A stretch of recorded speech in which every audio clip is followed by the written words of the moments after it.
Hi hello everyone welcome back to Sri kitchen. నోట్లో వేసుకోగానే ఫట్ అనే సౌండ్ వచ్చిందంటే ఆ స్నాక్ ఐటమ్ ఎంత బాగుందో పక్కన వాళ్ళు కూర్చున్న వాళ్ళకి కూడా నోరూరిపోతుంది. అలాంటి ఈ నోరూరించే క్రిస్పీ మసాలా పొటాటో పప్స్ ఏ విధంగా తయారు చేయాలి చూద్దాము. ఒక్కసారి తిన్నారంటే మళ్ళీ మళ్ళీ తినిపించేలా ఉంటుంది. దీనికోసం సింపుల్ ఇంగ్రీడియంట్స్తో తయారీ విధానం చూద్దాం. ఫస్ట్ అయితే సబ్స్క్రైబ్ చేయకపోతే తప్పకుండా సబ్స్క్రైబ్ చేయండి. ఫస్ట్ అయితే 4 పొటాటోస్ వరకు ఉన్నాయి. వాటినైతే తీసుకొని కట్ చేసుకుంటున్నాను. ఇవి ఈ షేప్‌లో అయితే స్క్వేర్ షేప్‌లో, ట్రయాంగిల్ షేప్‌లో ఈ విధంగా అయితే కట్ చేసుకుంటున్నాను. వీటిని ఏం చేయాలో ఒకసారి అయితే చూద్దాం. ఒక బౌల్‌లో ఒక గ్లాస్ వరకు వాటర్ ఏసుకొని, టేబుల్ స్పూన్ వరకు సాల్ట్, ఒక హాఫ్ టేబుల్ స్పూన్ పసుపు, హాఫ్ టేబుల్ స్పూన్ వరకు నూనె వీటిని వేసుకొని బాగా మరిగించిన తర్వాత ఇందులో మనం కట్ చేసి పెట్టుకున్న పొటాటోస్‌ని అయితే వేసేసుకుందాం. ఇవి వేసుకున్నాక ఒక నిమిషం ఈ పసుపు, ఆయిల్, సాల్ట్ పట్టేలాగా ఒక్కసారి అయితే మరగనిచ్చుకుందాం. ఇంకో కళాయిలో అయితే దీనికి కావాల్సిన మసాలానైతే ప్రిపేర్ చేసుకుందాం. కళాయి హీట్ అయ్యాక ధనియాలు ఒక 2 టేబుల్ స్పూన్, లవంగాలు, దాల్చిన చెక్క వేసేసుకొని ఇందులోనే వెల్లుల్లి రెబ్బలు వేసుకొని మిక్సీ జార్‌లో పౌడర్‌గా చేసుకుందాం. ఈలోపు స్ట్రైనర్ తీసుకొని పొటాటోలో ఉన్న వాటర్‌ని రిమూవ్ చేసుకోవాలి. ఒక గిన్నెలో ఉడికించుకున్న పొటాటోస్‌ని 70% మాత్రమే ఉడికించుకోవాలి. ఇలా ఉడికించుకున్న పొటాటోలో కారం, ఉప్పు, మనం తయారు చేసుకున్న masala, corn flour 2 table spoons, rice flour 2 table spoons వేసుకొని చేత్తో అస్సలు కలపకూడదు. జస్ట్ ఈ మొత్తం పిండి ఈ పొటాటోకి పట్టేలాగా తిప్పుకోవాలి.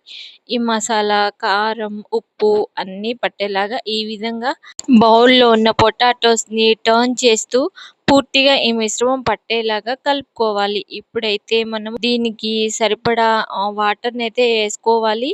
జస్ట్ కొంచెం వాటర్‌ని ఇలా చల్లుకుంటూ వేసేసుకోవడమే. ఎక్కువ ప్రెస్ చేస్తూ మాత్రం ఇది పొటాటోని కలుపుకోకూడదు. ఈ విధంగా జస్ట్ పైపైన టచ్‌అప్ లాగా ఈ పిండిని అయితే కలుపుకోవాలి. ఈ విధంగా కలుపుకున్న తర్వాత మనం ఆయిల్ హీట్ అయ్యాక వేసేసుకోవడమే పకోడీలాగా. మా వోడు ఫ్రెంచ్ ఫ్రైస్ చేయమంటే ఇంక ఫ్రెంచ్ ఫ్రైస్ కూడా ఒక బౌల్‌లో పెట్టాను.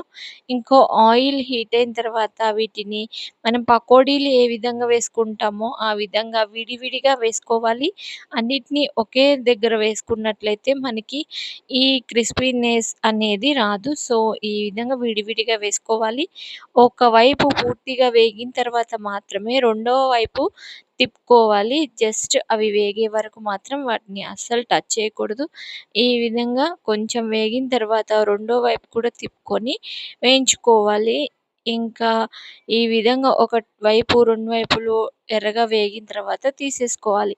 వీటిని పక్కకు పెట్టుకొని మళ్ళీ ఇంకొకసారి డీప్ ఫ్రై చేసుకోవాలి. సో, దానికోసం అయితే వాటిని పక్కకు పెట్టేసుకుందాము.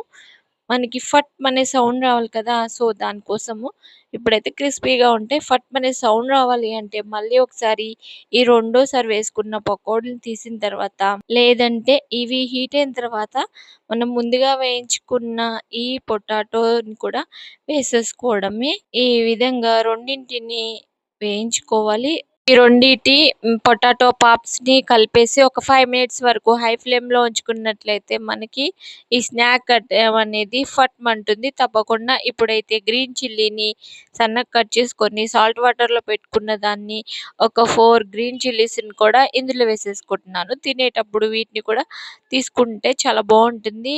ఈ విధంగా అయితే గ్రీన్ చిల్లీస్‌ని 4 తీసుకొని వేసేసుకున్నాను.